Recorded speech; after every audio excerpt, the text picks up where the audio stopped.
all of the frequencies going through, and you gradually take things out of it, so you're not adding to it, you're subtracting. So over here are the oscillators, which are like the strings on a guitar. Yeah.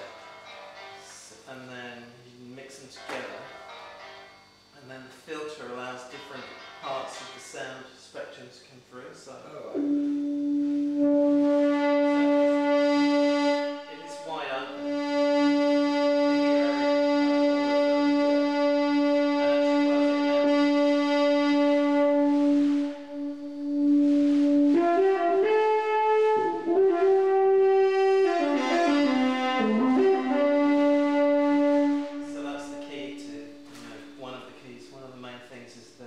Filters, and then this has got three filters on it. You can either have it like low pass, which lets through everything above it, or high pass, which lets through everything below it, and then you can change the spacing between the two.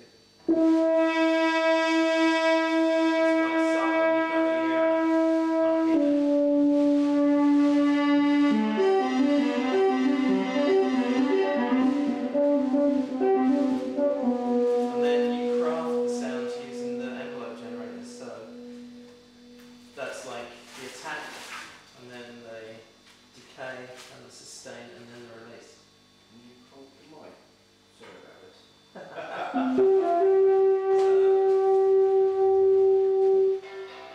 So like a plucked sound, for example, has got very little sustain and no release and short decay. But then you get like a lot of release, so a long flowing sound. And if you change the attack, you get like brassy sounds, because it's like taking more time. You can hear that. Like trumpety sounds or string kind of bowed sound. And then the other side of it is the modulation. So you can, like for vibrato, like when you do on a guitar, you use another oscillator to make the sound go up and down. So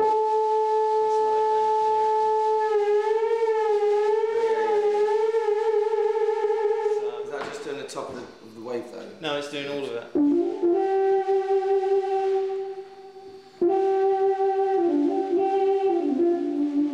That makes it more emotive and sound more like a real instrument. And then the thing that guitarists hate the most is pitch bends.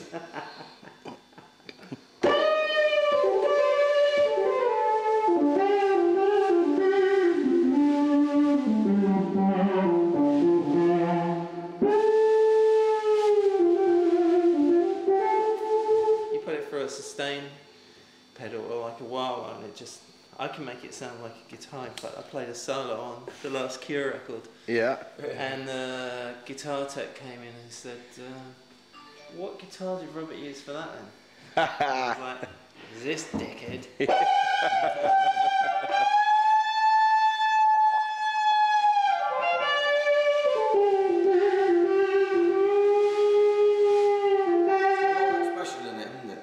It's got a lot of expression in it. Yeah.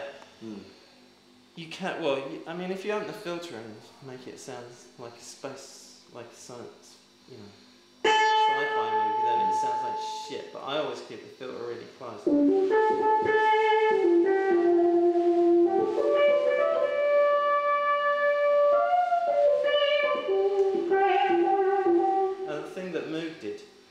put these wheels together on the left hand, because it's monophonic, you can only use one hand.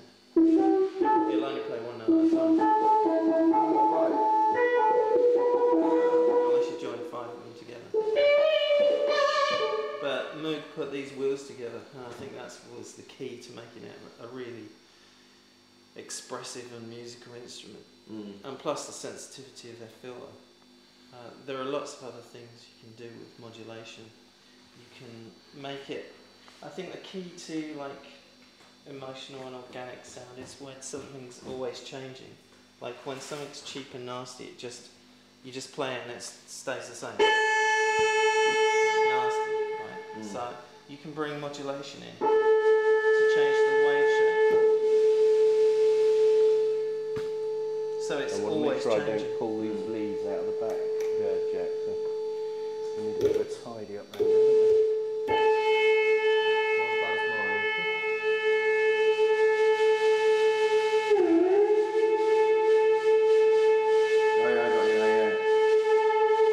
So it's slightly.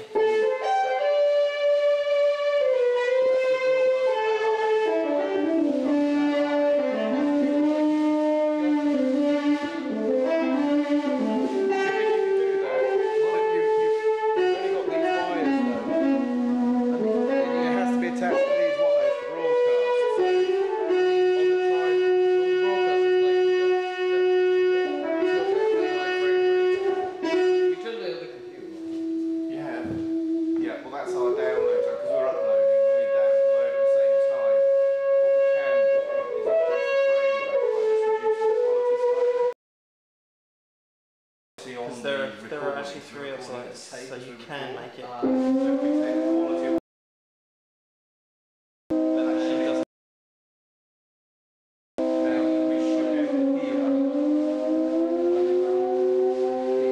This is very prog. Yes, Rick Wayne.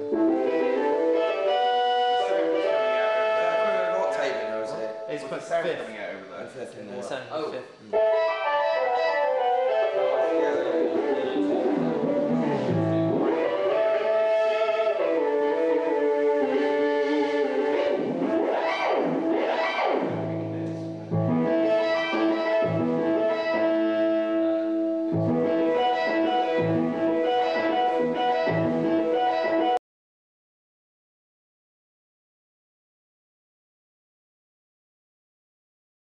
Wakeman. The sound going into this, it's and this microphone is picking up something there, but Is this your PA? Anyway. No, it's not just PA. Okay, so it doesn't matter if I blow on it. No. That's the same one. Quite a lot of movement there.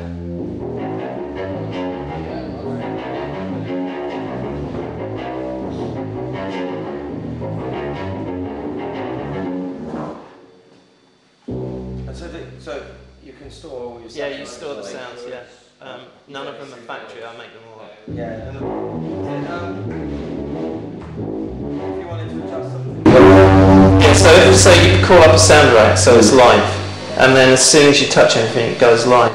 But not, it goes live from where it is. Yeah. So it doesn't go live from the setting. So you can see on here, the filter cutoff is actually at 69. So the problem is if you're on stage, and say the filter's like, you know, the button's there, and you grab it, it's going to go straight up. Yeah. Yeah. It's got the original figure there. Yeah, it shows you what it was. But it does jump the filter up and right straight to the.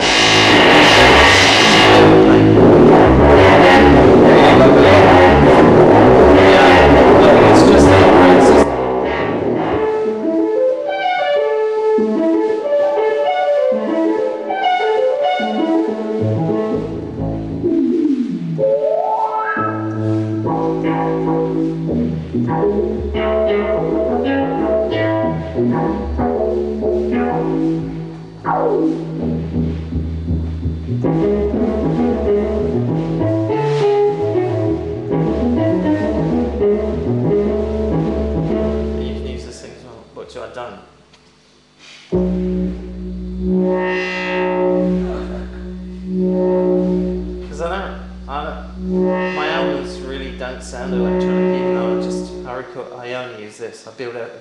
up one note at a time.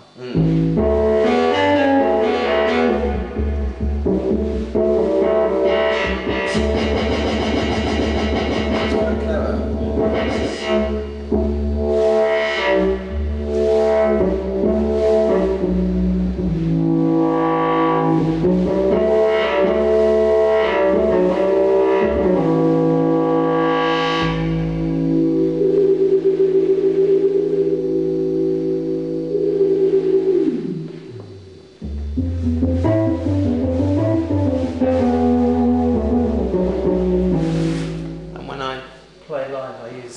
Software called Ableton Live. Oh yeah, yeah, I've heard of that. And I just record live loops and build them up. My friend's working with that at the moment. He uses Cubase but for 70s. I just did some demos for them at the NAMM show in January. Oh, right, yeah. They're a German company, they're really nice.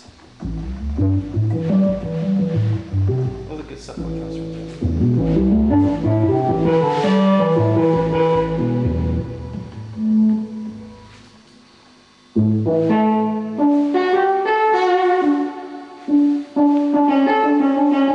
So how about a bit of Into the Trees? Yeah, I think you mean a forest. Oh right, yeah.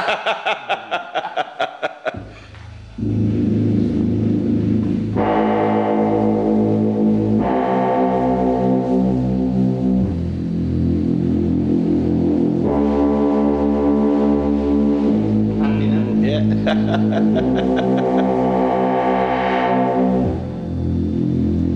Used to go mad and play this. Yeah. Oh, it's brilliant. It's a real sort of. We just want to jump up and down when it's sort of. It's brilliant.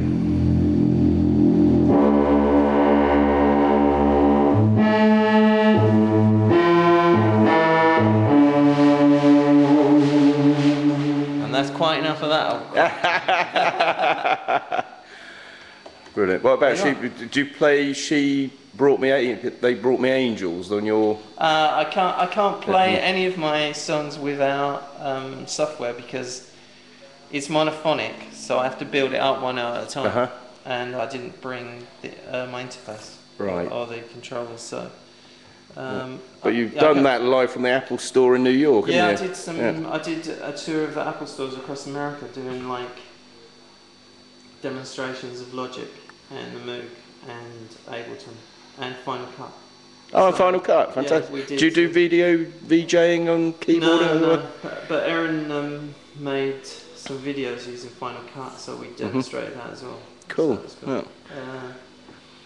And what I did was I'd play a song from the album and then I'd deconstruct it, showing it on Logic, and then I'd write a song live on stage, which is a bit nerve-wracking. Wow. But we always managed to pull it off. Yeah. And then they gave away an iPod and put the song on it.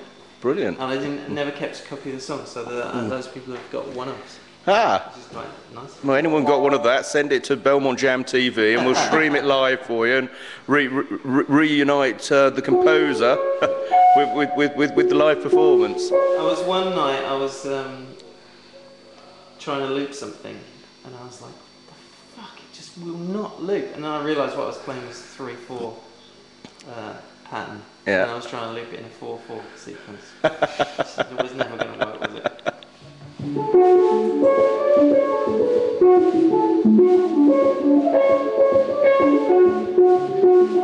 So how do you think this custom-made Moog Voyager compares to the vintage sounding, the vintage Moogs? Well, first of all, the vintage ones never stay in tune for longer than about 10 minutes. And I think it sounds... Well, what sets this aside, the main thing is the touch sensitivity. And Amos at the factory worked on it for a good few months, tuning it and getting the touch sensitivity just right. And it's like playing a grand piano. You keep one of those in the studio, don't you, down in Devon? Yeah, I've got a Steinway. Steinway, oh, lovely. I have to show you my Bluthner afterwards. See, this is...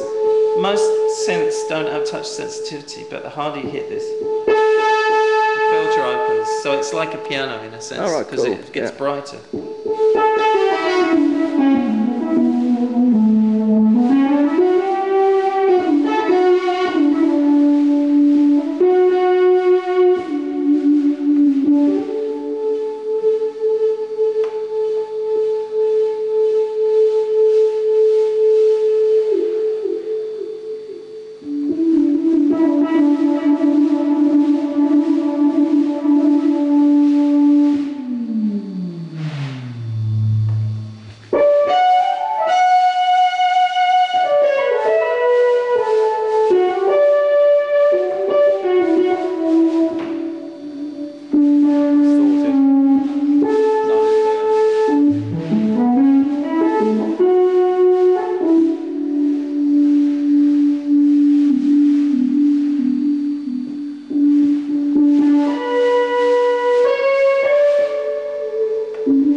hours of endless fun with that.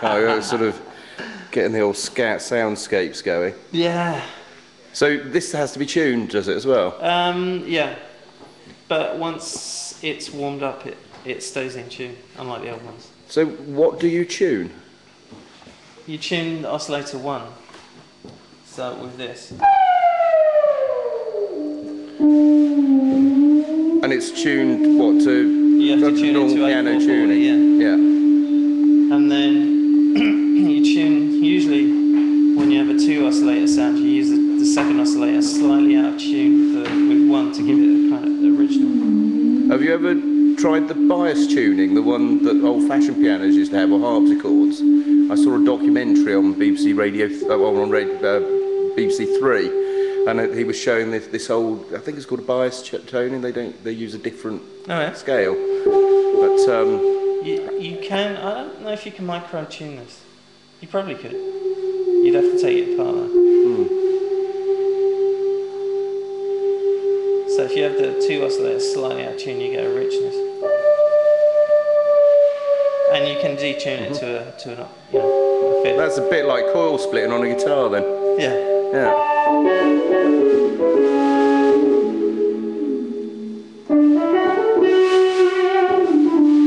You see a video of old like jazz fusion bands when the Mini Moog first came out. The guys are continually grabbing their tune button to tune it all the time. Yeah. There's some great footage of Mahavishnu Orchestra. Jan Hammer's only had it for like 6 months. Yeah.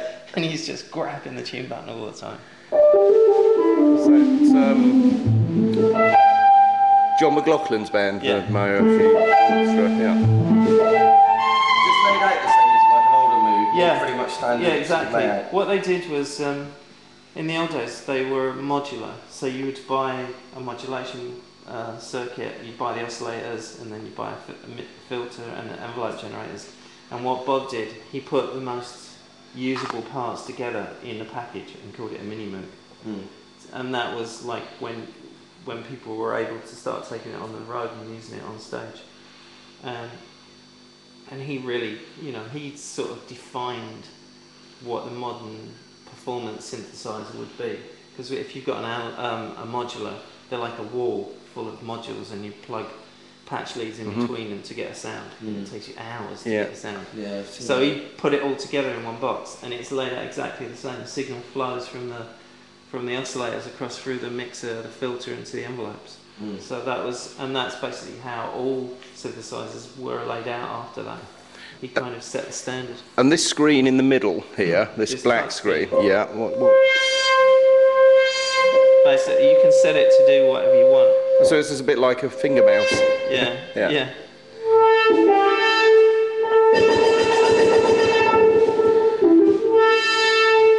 And then do you save your voices into the... Yeah, you save it into the into the memory, and I think this has been upgraded to 5 banks. I think they did that when they had it in the factory. So you can save like... And does it generate a analog signal that goes out of it, or does it generate a MIDI signal? No, well, it is MIDI. It's a MIDI keyboard, but it's analog. Analog audio comes out of there. And it actually sends polyphonic MIDI, so you can use it as a master keyboard to play whatever. Right. So why is that lower? Is there a volume knob? Or? I just turned it down. Oh, right, cool. You try and play more than one note, and it depends on how you've got it set. I think I have it on set on last note priority. So the last note that you play gets... Will it revert back to just the other note though, if you had 2 on? So if you held that one... If you set it to low note priority, it'll always play the lowest note, or high note priority, it'll play the highest note. But, so if you go like... But I think I always have it set on last note. MIDI key order. No, not. And you can get good percussive sounds. It's got a noise generator on it.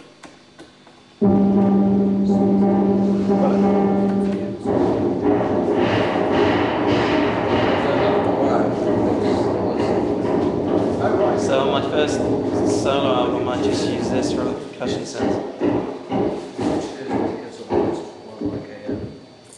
I went to increase the vision quality now as well, because I think we can sacrifice the frame rate that we see. Filter, and of course you can have syndrome.